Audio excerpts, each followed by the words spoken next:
السلام عليكم البنات، ان شاء الله كامل بخير وعلى خير. اليوم درت لكم حلوة الكوكاوة اللي راها دايرة حالة وراها طوندونس ببنة حلوة الترك وطراوة مكاش قاع تهبل. درتها بطريقتي الخاصة. بلا ما نطول عليكم نشوفوا طريقة التحضير.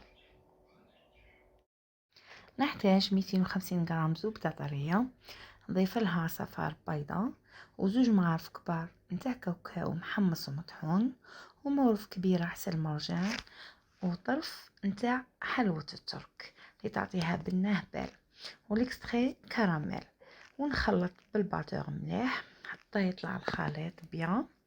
نضيف مورف كبيرة نتاع مايزينا والفرينة على حساب ما نتحصل على عجينة طرية. لازم تكون طرية ما تنشفوهاش باه ما تتشققش وما تربنكمش في الخدمة. وللحشوة نحتاج كاس ونص كاوكاو محمص ومطحون ونلمه بتوفية كراميل، لازم تكون العقدة طرية بهاد الطراوة.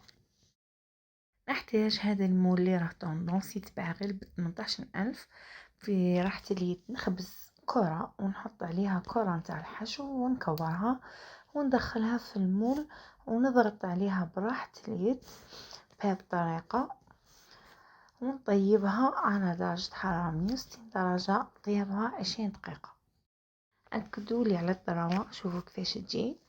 لعشاق الكاوكاو هذه الوصفة من أروع وأبن الوصفات، تذوب ذوبان. إذا عجبتكم الوصفة ديروا حفظ للفيديو تسحقوه ليامة العيد. وصفة بزاف سهلة، مكاش اللي ما داقهاش عندي وما عجباتوش، تجي قراب بنينة.